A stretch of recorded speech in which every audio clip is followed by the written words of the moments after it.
Hello everyone, welcome to True IS and PCS. Let's continue our discussion from the topic of wind. क्या होता है wind का मतलब simple definition बहुत सारे लोगों को नहीं पता रहता ये सबसे सिंपलेस्ट फॉर्म ऑफ डेफिनेशन है movement of air from high pressure area to low pressure area is called as wind. एक बात आप और लिख सकते हो, moving air is known as wind. Difference क्या होता है एयर और विंड में? मूविंग एयर को विंड कहते हैं. जोग्राफिकली इसको साइंटिफिकली अच्छे से बोलना है अच्छा बच्चा बनकर तो बोलो movement of air high pressure से लो प्रेशर रीजन में, जो कि एयर का कैरेक्टर ही ऐसा होता है कि वो हाई प्रेशर एरिया से लो प्रेशर एरिया में मूव करती है. इसको कहते हैं विंड. इसको समझने का एक सिंपल सा तरीका ये होता है, किसी को भी अपनी जिंदगी में हाई प्रेशर पसंद नहीं होता. कौन सरदर्दी पाले, वो हमेशा प्रेशर लो करने की कोशिश करता है. तो पर्सन की हमेशा मूवमेंट हर चीज़ में, हर सिचुएशन में वो यही चाहता है कि भाई मेरा रिलेशनशिप स्मूथ चले, मेरी पढ़ाई स्मूथ चले, मेरे एग्जाम सारे अच्छे से निकलें, मेरी ज़िंदगी में प्रेशर कम हो. बस हवा का बर्ताव भी कुछ ऐसा ही है ज़िंदगी की तरह. ये याद रखने का एक तरीका होता है कि हवा कभी भूल जाओ ना कि कहाँ से कौन से प्रेशर से कहाँ जाती है. तो ज़िंदगी में आपका एम क्या है, कहाँ से कहाँ जाना, कौन से प्रेशर से कौन से प्रेशर में, ऐसी हवा का बर्ताव है. You can see wind at work as it blows dry leaves down the payment of. अच्छा ठीक है, वो ये बात कर रहा है कि हवा का नेचर कैसा है कि पत्तियां उड़ाते हुए आपने देखा होगा, और कभी कभार इतनी ज़्यादा हवा बेकाबू टाइप ऑफ हो जाती है, इतनी स्टॉर्मी हो जाती है कि वो बड़े बड़े पेड़ों को उखाड़ कर फेंक देती है, जैसे आंधी है ना. Sometimes when the wind blows gently, हम उसको देख भी सकते हैं क्योंकि वो धुएं को या किसी फाइन डस्ट को ब्लो अवे कर देती है. तो हमें वो उसकी जो मूवमेंट है काइंड ऑफ एक तरीके से दिखती है कि हाँ चलो यार ये चीज़ उड़ाकर जा रही है तो हवा की वजह से जा रही है. और कभी कभार विंड इतनी ज़्यादा स्ट्रॉन्ग नेचर की होती है, इतनी ज़्यादा फिरोशियस नेचर की होती है कि उसके अगेंस्ट वॉक करना बहुत मुश्किल होता है, लाइक आंधी. ठीक है, तो वो आपसे लेटर कह रहा है यू मस्ट हैव एक्सपीरियंस कि इट इज़ नॉट ईजी एक आप विंडी डे पर एम्ब्रेला होल्ड कर सको. वो जो छतरी होती है ना, वो अपोजिट डायरेक्शन में जाकर उड़ने लग जाती है, उसकी तारे ऊपर निकल जाती हैं. ठीक है, तो ये कुछ हवा के नेचर है. अब एक चीज़ और, wind is named from the direction from which it blows. For example, अगर वेस्ट साइड से कोई विंड ब्लो करती है तो उसको वेस्टर्ली कहते हैं. सिमिलरली ईस्ट साइड से कोई विंड ब्लो करती है तो उसको हम लोग ईस्टर्ली कहते हैं. ओके, अब ध्यान से सुनना. अब थोड़ा सा आपको, ऊपर तो उसने बच्चों वाली बचपने वाली बात कर दी, अब थोड़ा सा आपको सतर्क होने की जरूरत है. Wind can B broadly divided into 3 types. 3 तरह के बर्ताव और वर्चस्व होते हैं हवा के. 3 तरह की होती है. सबसे पहली परमानेंट विंड्स, दूसरी सीजनल विंड्स, और तीसरी लोकल विंड्स. तीनों को जानते हैं एक एक करके. परमानेंट विंड, जो ट्रेड विंड्स हैं, जो वेस्टर्लीज हैं, जो ईस्टर्लीज हैं, they are the permanent winds. क्यों? ये कॉन्स्टेंटली पूरे साल 24/7 365 डेज 24 घंटे they blow throughout the year in a particular direction, एक ही डायरेक्शन में.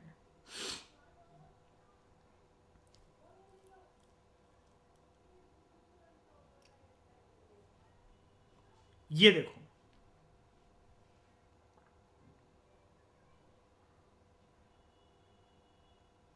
वेस्टर्लीज, वेस्टर्लीज, ये ईस्टर्लीज, ये ईस्टर्लीज.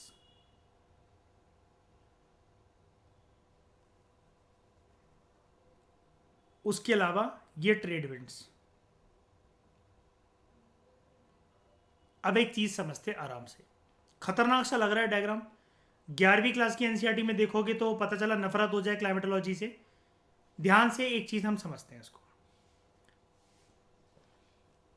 इसने हमें ऊपर ना ये जो बक्सा दिया ना, ये मस्ती मजाक करने को नहीं दिया था.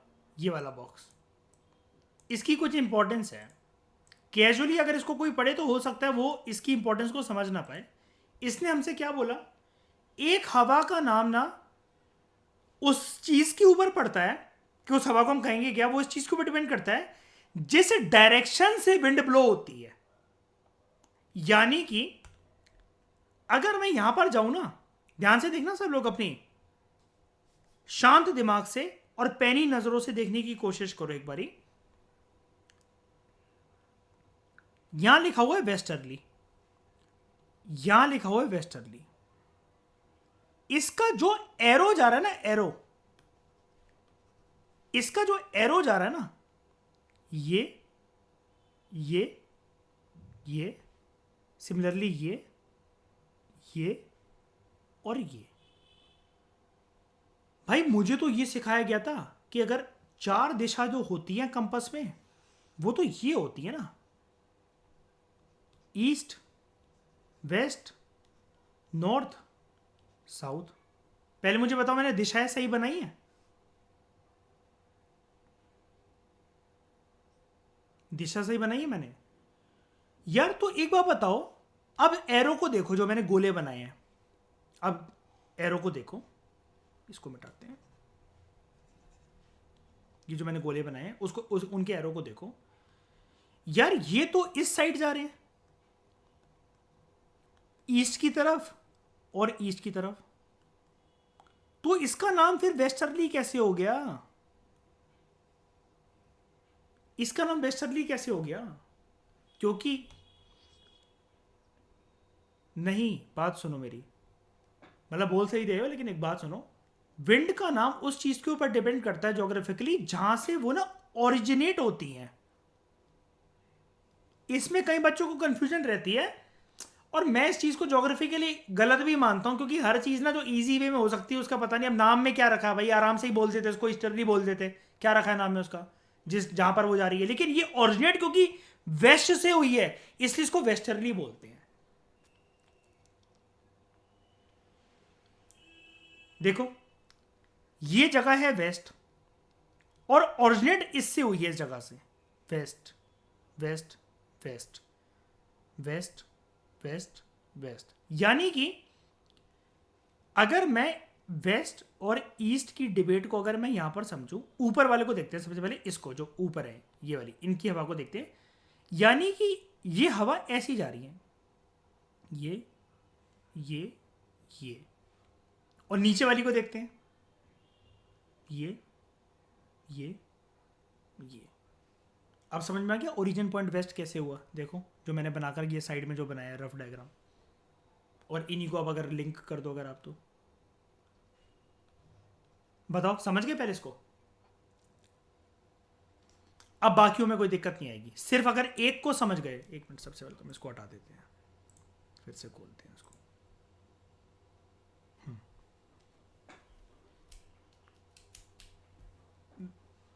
अभी ईस्ट वेस्ट छोड़ो, पहले ये समझो। वेस्टर्ली समझ में आया? पहले मुझे ये बताओ, ये अगर वेस्ट से ईस्ट की तरफ जा रही है, ये समझ में आया? वेस्ट से ईस्ट की तरफ। सिमिलरली ये वेस्ट डायरेक्शन से ईस्ट की तरफ जा रही है, ये समझ में आया? इसलिए इसका नाम वेस्टर्ली, क्योंकि और ये हवा के नाम किसके ऊपर है कि जिस डायरेक्शन में वो बह रही है या फिर जहां से वो ओरिजिनेट कर रही है, ओरिजिनेट कर रही है। अब ईस्टर्ली को देखो, ईस्टर्ली को देखते हैं। यहां पर ये दिशा है ईस्ट, ये है वेस्ट, यानी कि ये हवा कह रही है इस तरफ जाना है, मुझे इस तरफ जाना है, इस तरफ जाना है। सिमिलरली यहां पर ये जगह है ईस्ट, लेकिन ये हवा कह रही है मुझे इस तरफ जाना है, ये। तो यानी कि अगर मैं यहां पर बनाऊं इस डिबेट को, ये ईस्ट, ये वेस्ट, और एक बारी इसको देख लो, मैं मिटा रहा हूं। ईस्टर्ली इसकी तरफ ध्यान देना जरा एक बारी, इधर, यहां देखना, इधर देखना, पहले इसको देखना। हवा कह रही है कि मुझे ऐसे आना है ऊपर से, ये और ये। नीचे की तरफ देखो जरा ईस्टर्ली इसको, हवा कह रही है मुझे ऐसे जाना है, ये और ये। पॉइंट ऑफ ओरिजिन क्या है इनका? अगर हम यहां पर बात करें, ये और ये ईस्ट, इसलिए इनका नाम क्या हो गया? ईस्टर्ली। अब इनकी जो दिशा है ना, कि जो ईस्ट से ये ओरिजिनेट हो रही है, पोलर विंड्स की हवाएं ईस्ट से ओरिजिनेट हो रही हैं, सब ट्रॉपिकल रीजन की वेस्ट से ओरिजिनेट हो रही है, सिमिलरली ऊपर नॉर्दर्न हेमिस्फीयर में भी ऐसा ही हो रहा है, सब ट्रॉपिकल की यहाँ से ओरिजिनेट हो रही है और पोलर की वहां से ओरिजिनेट हो रही है।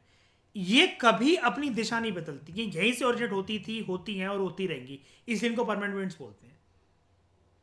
समझने को रह गई हमारी एक और, ट्रेड विंड्स। अब ट्रेड विंड्स के नाम के ऊपर डिपेंड करता है। North east trade wind, north east trade wind, इनकी भी डायरेक्शन यहां से है, ये ओरिजिनेट नॉर्थ ईस्ट से कर रहे हैं, ये देखो।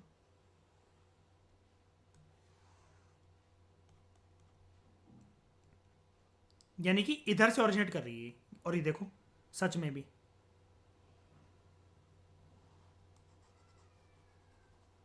ये देखो,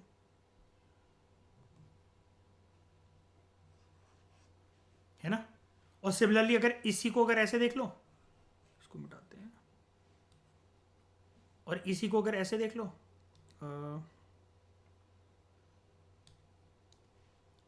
साउथ ईस्ट, ये है साउथ, ये है ईस्ट, और ये देखो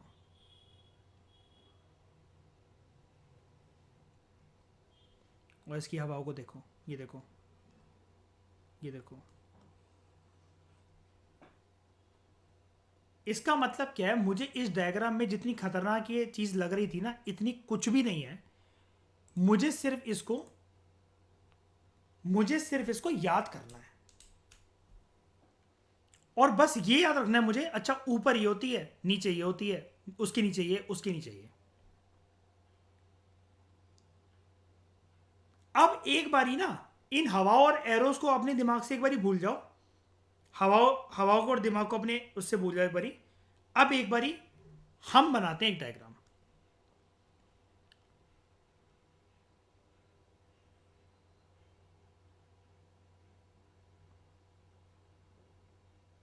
ये है अर्थ। अर्थ पे कुछ भी बनाने से पहले मुझे एक चीज सिखाई जाती है कि भैया सबसे पहले बीच में से एक लाइन पास कर दो जो है इक्वेटर 0 डिग्री, इक्वेटर 0 डिग्री की लाइन, ये इक्वेटर है, ठीक है।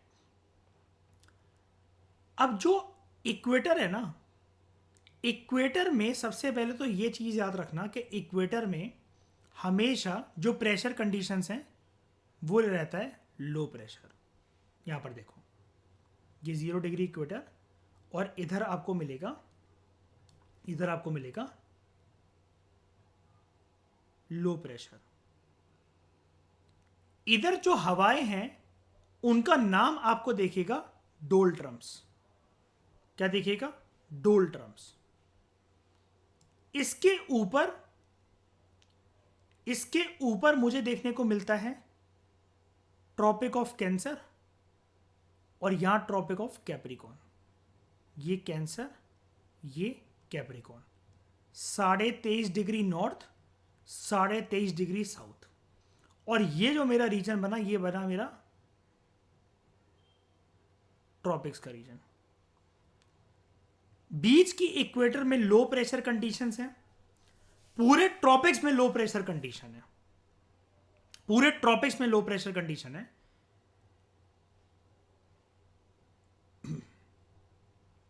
यहां की हवाएं ऐसे चलती हैं और इधर की ऐसे।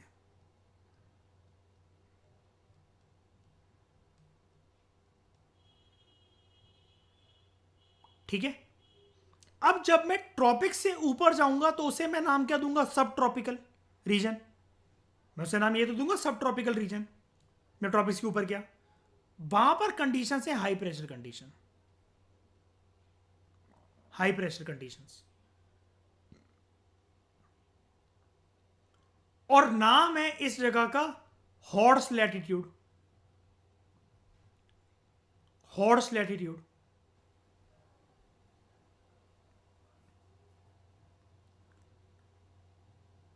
और यहां पर जो हवाएं चलती हैं उनका रुख यहां पर है वेस्टर्लीज। प्रेशर कंडीशंस हाई है। इसके बाद मैं पोलर रीजन की तरफ जा रहा हूं, लेकिन पोलर रीजन से पहले एक चीज मुझे मिलेगी सब पोलर। अगेन वहां पर लो प्रेशर कंडीशंस और उसके बाद ईस्टर्लीज। यानी कि ये चीज अभी भी कंफ्यूजन वाली आपको लगी होगी। इसको हटाओ,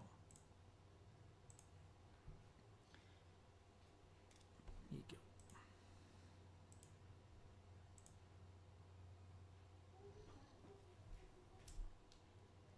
करना क्या है, इसको याद करने का तरीका होता है, आप ना इक्वेटर के ऊपर ऊपर पहले एक चीज पकड़ लो, हाई प्रेशर, फिर पोलर ईस्टर्ली।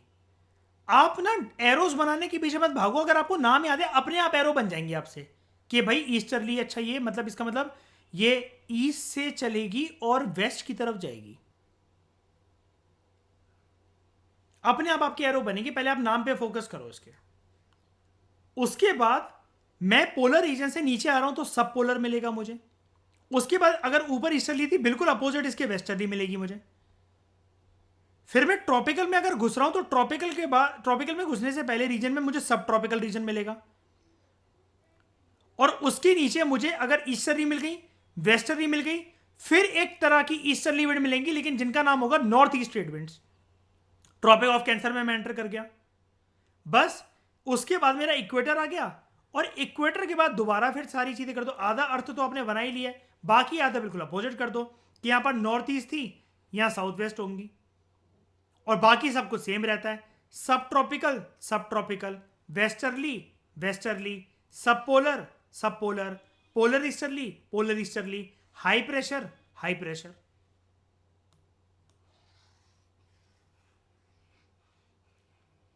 जानने वाली बात इसके अंदर ये वाली चीज तो एक बारी दो प्रैक्टिस करनी पड़ेगी। जानने वाली बात इसका, इसमें जो सबसे एक भयंकर लेवल पे बात है वो ये है, सर इसको हॉर्स लैटिट्यूड क्यों कहते हैं? बाकी सबके तो नाम ज्योग्राफिकली मुझे लग रहे हैं, समझ में आ रहे हैं, ये हॉर्स लैटिट्यूड क्यों? वाई घोड़ा हेयर?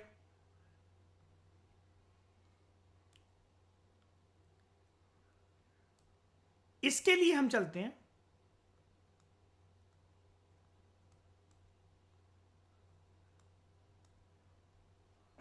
मेडिवल इंडिया कह लो या मेडिवल टाइम्स कह लो, सिर्फ इंडिया की बात नहीं होती, मेडिवल टाइम्स कह लो। जब अरब ट्रेडर्स बोट पे यहां पर आते थे तो यहां पर हवाओं का रुख कुछ ऐसा हो जाता है, जैसे आप देख रहे हो एक वैक्यूम आ गया। वैक्यूम कैसे? यार ये हवाएं इसके जो ऊपर है वो वेस्ट की तरफ जा रही हैं, वेस्ट की तरफ जा रही हैं, सॉरी ईस्ट की तरफ जा रही हैं, वो वेस्टर्लीज हैं, वो ईस्ट की तरफ मुड़ जाएंगी। जस्ट इस बेल्ट के नीचे जो हवाएं हैं वो वेस्ट की तरफ मुड़ जाएंगी, यानी कि एक डायरेक्शन ऐसी और एक ऐसी, और पर्सन फंसा हुआ है यहां पर। तो जब अरब ट्रेडर्स इस जोन को, इस वाले जोन से आते आते जब इस जोन में एंटर करने की कोशिश करते थे, वो अपने साथ इंडिया में अलग अलग जगह पर, जहां पर भी उनको ट्रॉपिक ऑफ कैंसर में एंटर करना है, और ट्रॉपिक ऑफ कैंसर हमारी कंट्री के बीचों बीच में से निकलता है, हम सबको ये वाली बात पता है। वो भारत आना चाह रहे हैं फॉर एग्जाम्पल, और भारत में उनको किसी ने, राजा ने घोड़े मंगवाए हैं। तो होता क्या था, अब अरब घोड़े बहुत फेमस, तो होता क्या था, हवा ना चलती नहीं थी समुद्र में। अगर हवा ना चले तो बोट आगे नहीं बढ़ती थी, नहीं बढ़ती आज भी। और ये चीज आप लाइफ ऑफ पाई मूवी में देख सकते हो, 3 से 4 दिन 12 दिन उसकी बोट अटकी रहती है, हवा नहीं चलती। जब समुद्र में हवा नहीं चलेगी तो बोट आगे नहीं बढ़ सकती, शिप आगे नहीं बढ़ सकती, बहुत मुशक्कत चाहिए पड़ती है। और उस जमाने में सारा काम बोट का था, नो मोटर शिप और समथिंग, कि अपने आप चले किसी मोटर से। तो अब हॉर्सों के वजन के मारे चप्पू चलते नहीं थे, ये डंडे जो हैं ये चलेंगे नहीं, और बोट हो रखी है भारी, और बंदे जिनकी टाइम टाइम पे ड्यूटी लग रखी है कि अब तुम्हारी बारी चलाओ, अब तुम चलाओ, अब तुम चलाओ, उनकी हिम्मत बोल जाती थी। तो ये बोट का वजन कम करने के लिए घोड़े पटक पटक के समुद्र में फेंक देते थे।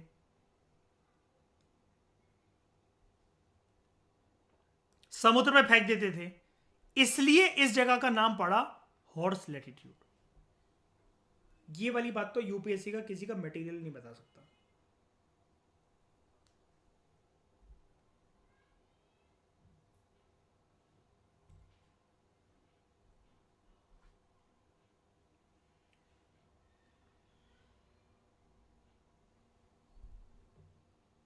या हवा के सही डायरेक्शन में चलने का ना चलने का मतलब ये होता है कि एक एक चीज इस साइड लेकर जाना चाह रही है मुझे, एक चीज मुझे इस साइड लेकर जाना चाह रही है, और मैं यहां उलझा पड़ा हूं, तो कैसे मूवमेंट होगी बताओ मेरी। और अभी हमने पढ़ा एक चीज, ये चीज हमने पढ़ी थी कि at times wind can be so strong कि उसके अगेंस्ट में मूव करना कभी कभार डिफिकल्ट हो जाता है, लेकिन जब ब्लो ही नहीं करे तो फिर मूवमेंट किस प्रकार की। तो समझ में आई ये वाली बात। Seasonal winds, these winds change their direction in different season, for example monsoon winds in India. ठीक है, इनका बदलता रहता है, मौसम के साथ साथ रुख बदलता रहता है। और लोकल विंड्स, ये जो विंड्स होती हैं, they these blow only during a particular period of the day और year in a smaller area. For example land and sea breeze, दिन और रात को चलने वाली हवाएं, समुद्र से लैंड तक, लैंड से समुद्र तक।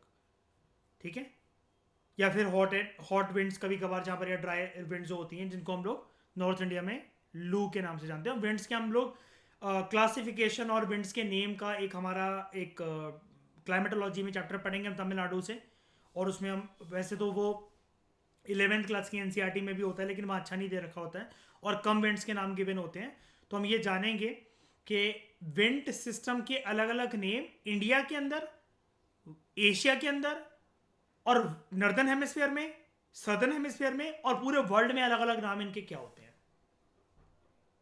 और कोई कोई विंड का नेचर हम ये भी जानेंगे कि कैसा होता है कि ऑस्ट्रेलिया में जैसे फॉरेस्ट फायर लग गई थी, तो ऐसा क्या हो गया था वहां पर एकदम से, वो भी हम जानेंगे। जिसमें मैं कैंगरू वाली फोटो दिखाता रहता हूँ ना अक्सर आपको, वो तारों में उलझ गया था, बड़ी निंदा हुई थी ऑस्ट्रेलिया के पीएम की। उस टाइम पर वो छुट्टियों में चले गए थे हॉलीडे एंजॉय करने। बताया था ना मैंने, वही कहा कि मैंने प्रीवियसली उसको कोई बता चुका हूँ मैं। तो बताओ ये चीज़ समझ में आई अभी, कितना समझ में आ गया। ठीक है, मॉइस्चर के बारे में हम लोग बात करेंगे अगले लेक्चर में। Thank you very much for discussion.